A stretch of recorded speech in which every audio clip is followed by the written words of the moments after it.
Welcome to my channel. Today we are finally trying out Target Zen steaks. I got the regular one and the tall one because I've been waiting so long to finally get some steaks. So let's see how they go.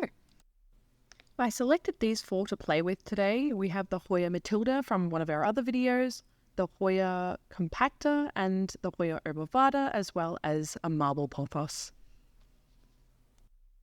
I tried to pick the ones that had the longest vines that I could probably work with the most, so we'll see how we go here.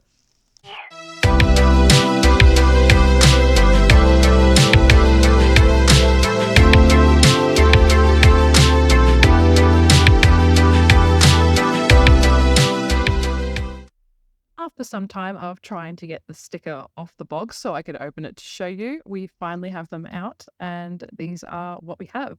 Got like one really squiggly one that's got a bit more of a straight curve, as you can see here, but I've noticed some of the ends here are quite wide, like this one here. I love the loop in it, but I don't think it's going to fit any of the pots, but we'll give it a try anyway.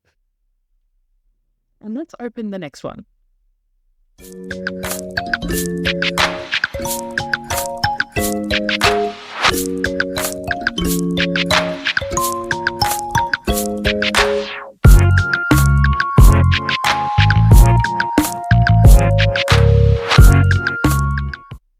For a few minutes, I finally got this one open, and here we are. These ones have a similar design to the first one, but they're a lot shorter at the bottom, so they can fit a lot of different pot sizes.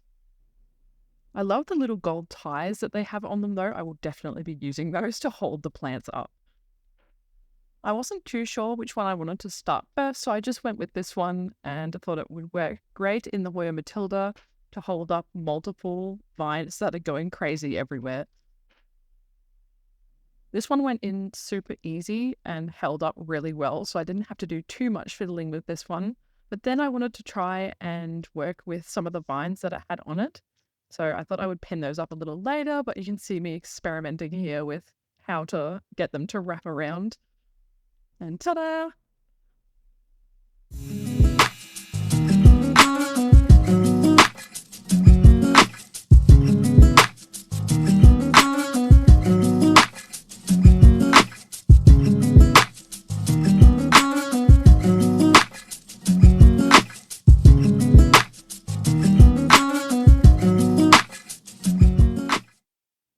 And there is our first one kind of done, but we'll come back to it again later.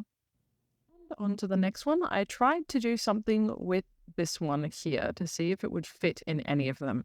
And it was most likely going to be the marble pothos at the back, but because of the curved shape of the pot, it just didn't really fit. You can see me trying to make it stable, but it didn't quite work, so we tried something else.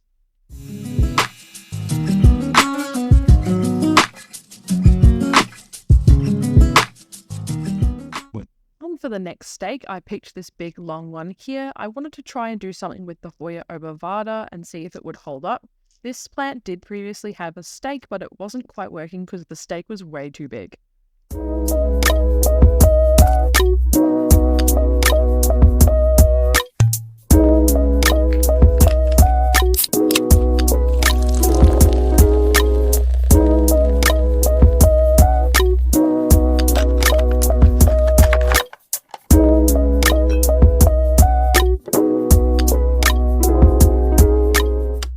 It took a little bit of fiddling to get this one upright. I did end up using one of the gold ties to make it work, but we will come back to it as it doesn't quite fit in the frame.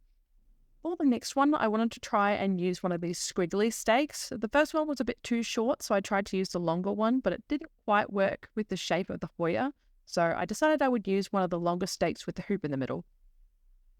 This one fit super well compared to the other one. It was just the perfect width for the pot. This particular Hoya has to be one of my favorites out of all my Hoyas in my collection.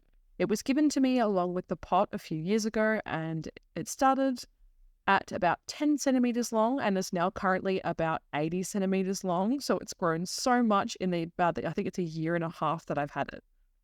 Last but not least, I did have an idea for the marble pothos. I thought to use the squiggly stakes as a bit of a statement piece to go along well with the white leaves. Overall, I'm super happy with how these turned out. They look amazing and they've given me so much more space to grow upright especially with Hoyas like the Hoya compactor that grow really long. I would love to know your thoughts on these stakes. Would you buy them or have you tried them already? What did you use them for and how did you go? Let me know down in the comments. And as always, I hope you enjoyed this video. And if you would like to see more of my content, please subscribe and leave a like. Thanks.